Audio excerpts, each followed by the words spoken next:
আজকে আপনাদেরকে যে সকল সাহাবারা গান বাজনা শুনেছে তাদের নামের তালিকা এবং লিস্ট আপনাদের সামনে তুলে ধরবো, ঠিক আছে? এবং কোন বইয়ে কিভাবে লেখা আছে সেটাও আপনাদের সামনে তুলে ধরবো। যে সকল সাহাবা গান বাজনা শুনেছে তাদের নামের তালিকা আপনাদেরকে দিব। এবং অনেকে তো গান বাজনার একদম হারাম ফতুয়া লাগাইতেই থাকে। এখনও আমরা যারা অলি আল্লাহর মহব্বতে গান কই, মাওলা আলীর মহব্বতে গান কই, নবী করিম সাল্লাল্লাহু আলাইহি ওয়াসাল্লামের মহব্বতে গান কই, সেগুলাকেও হারাম বলে, ঠিক আছে? তো যারা হারাম বলেন তারাও দেখবেন, এবং যদি দম থাকে যেগুলা বইয়ের নাম বলবো সেগুলাকে ব্যান্ড করান। কারণ ব্যান্ড না করলে তো আমরা মারবো না, কারণ তাদের কাছেও দলিল দিয়েছে যে এগুলো সাহাবা গান শুনেছে এবং অনেক হাদিসের রেফারেন্সও আছে, ঠিক আছে? হ্যাঁ, এটাও ঠিক, বাবা জাহাঙ্গীরের আমি একটা অডিওতে শুনেছি যে গান বাজনার বিপক্ষে 8টা হাদিস আছে এবং গান বাজনার পক্ষে 24খানা হাদিস আছে। তখন বাবা জাহাঙ্গীর বলছে, একটু ভেবে দেখুন তো, এটা কি হতে পারে যে মহানবী সাল্লাল্লাহু আলাইহি ওয়াসাল্লাম গান বাজনার পক্ষও কথা বলবে এবং বিপক্ষও কথা বলবে? এটা কি হতে পারে? এটা কোনো সময় হতে পারে না। তাহলে কি বোঝা গেল? যে এক পক্ষ পার্টি এটাকে বানিয়েছে যে হারাম। কোন পক্ষ বানাইছে সেটা হাদিস দেখলে আপনারা গম পাবেন, ঠিক আছে? তো সে বিষয়টা আজকে আমি তুলে ধরবো না, আমি গান বাজনার দলিল আপনাদের সামনে একটা একটা করে তুলে ধরবো। হ্যাঁ, কিন্তু এই ভিডিওতে না, আমি নেক্সট ভিডিও যেটা বানাবো সেটাতে গান বাজনার দলিলগুলো আমি আপনাদের সামনে তুলে ধরবো। আজকে আমি আপনাদেরকে দেখাবো যে সকল সাহাবারা গান বাজনা শুনেছেন সে সকল সাহাবার নাম দিয়ে আমি আপনাদেরকে দেখাবো এবং কোন বইয়ে আছে সেটাও বলবো, ঠিক আছে? তো চলুন সেটাই আজকে শুরু করা যাক।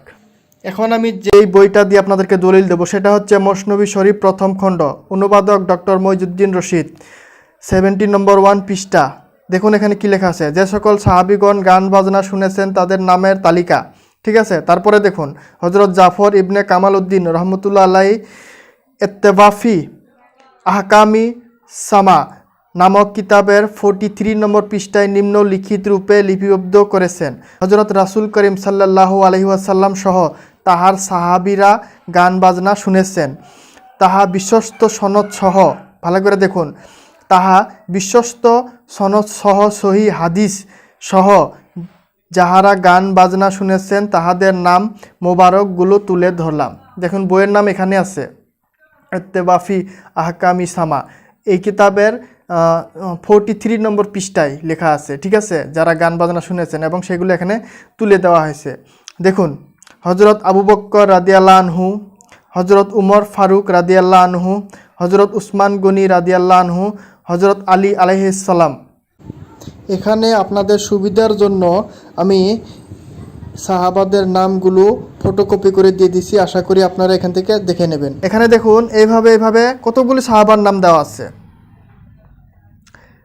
29 জন সাহাবার নাম দেওয়া আছে। হযরত মুহাম্মদ ইবনে হাতের রাদিয়াল্লাহু আনহু লাস্টে শেষ করেছে।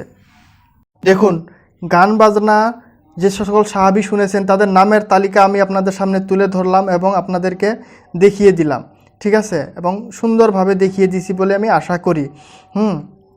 তারপরে দেখুন এখানে যদি আমি ইচ্ছা করি গান ও বাদ্য শ্রবণকারী তাবেইন ও তাবেইন, হ্যাঁ, তাদের নামের তালিকাও এখানে দেওয়া আছে। দেখুন বিস্তারিতভাবে দেওয়া আছে, কিন্তু সেগুলো আমি এখন প্রয়োজন করি না, কারণ সাহাবারা যদি গান বাজনা শুনেছে দলিল বাড়ায়, তাবেইনের কথা না বললেও চলবে, ঠিক আছে? তো ভালো করে দেখলেন।